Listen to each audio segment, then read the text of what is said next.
Lovely breeding. It's actually very beautiful. His head is lovely, isn't it? Right, okay, so we are going to run a progesterone test for April today. So our previous blood sample, as you saw before, has now been spun in our centrifuge, and you now have this gel barrier here separating our whole blood to our serum on the top there. So the serum sample is the component that we'll be using in our progesterone clip today for the in-house testing.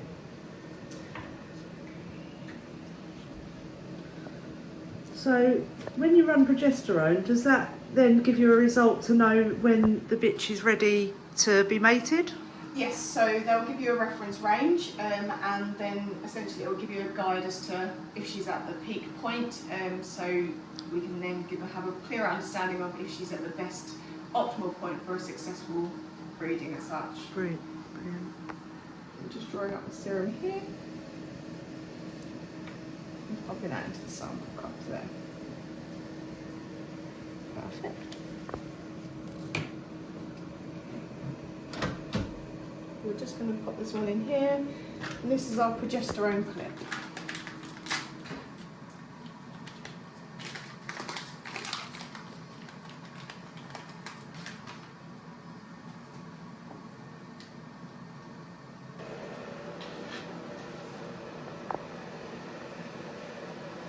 That looks very delicate.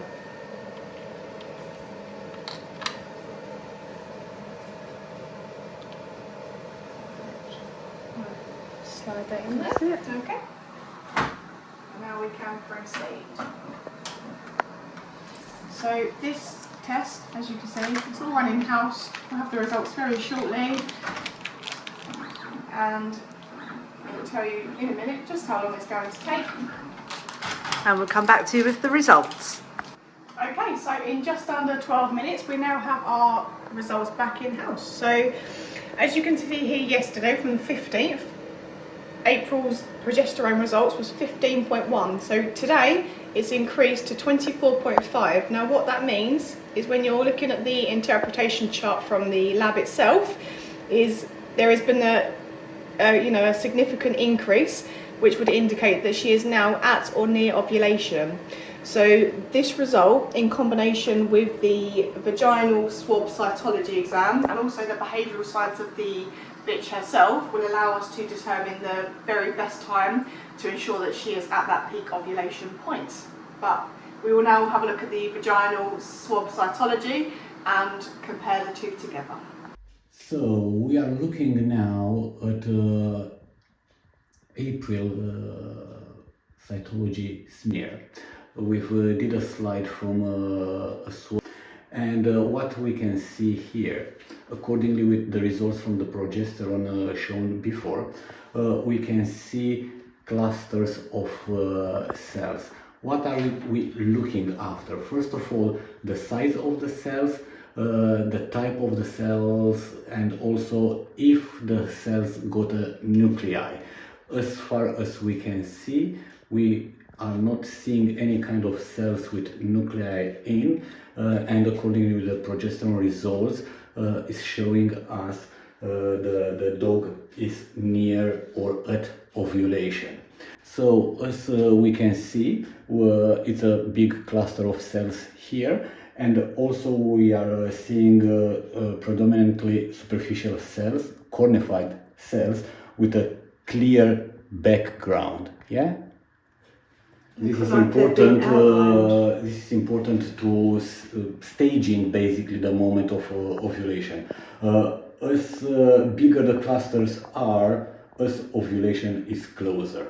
So she is ready or very close to breeding. We will retest her probably tomorrow, and also we'll pay attention in terms of her behavior while he's near to a male.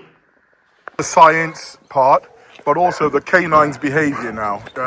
Young dogs are always quite exuberant. So let's just go around to the back, and we want to just see, if you come around, we want to just see whether the canine is naturally flagging, right? Yeah. So you can see, pull to the side, Yeah. pull back. Okay, quite receptive, pull back. all the way, all the way, all the way. So you'll see that flagging. Can you see the flagging? That is a great indicator.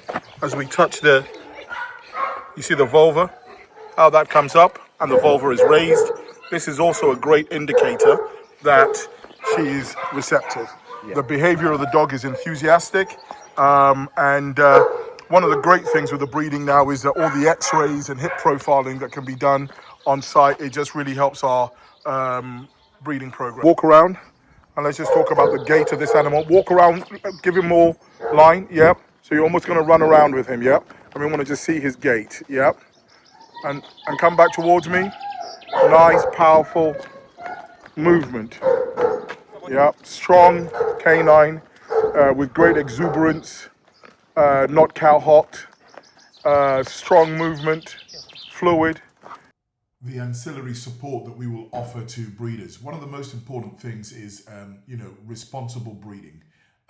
Doing all the health tests that you can, but the most important thing is, the hip, elbow, x-rays. We will make this very affordable for breeders so that they can do this frequently to make sure they're using the best studs that they can use. We have the in-house labs for progesterone, cytology.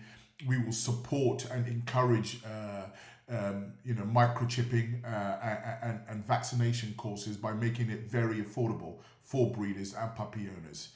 Our imaging specialists are at hand, to help you understand the congenital defects that may be presented in the stud dogs or bitches that you plan to use. So if there is a problem, you can choose another canine. We are here to support the breeders. We know people will breed, and I think the current concept of turning them away or shaming them is not helpful at all. We're here to support you in so many dynamic ways.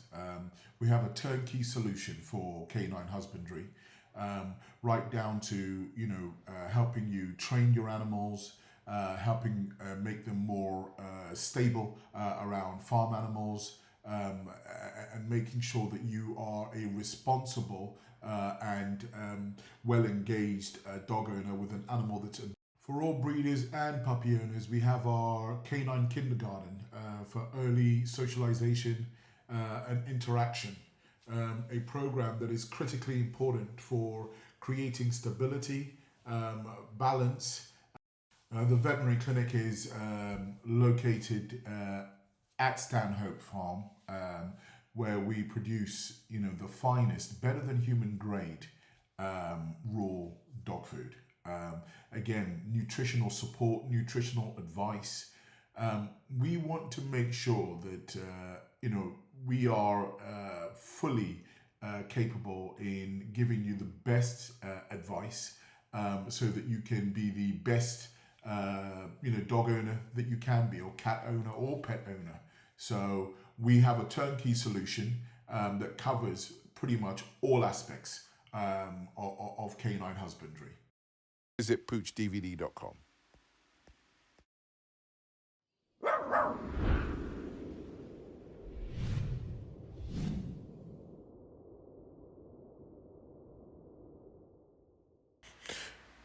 Please feel free to call the Noah's Ark team for any type of support that you might need. We have a state-of-the-art facility set in 55 acres. We also have paddocks that clients can use for running their dogs. And due to our historic ability to handle the more powerful working dogs, we specialize in that aspect.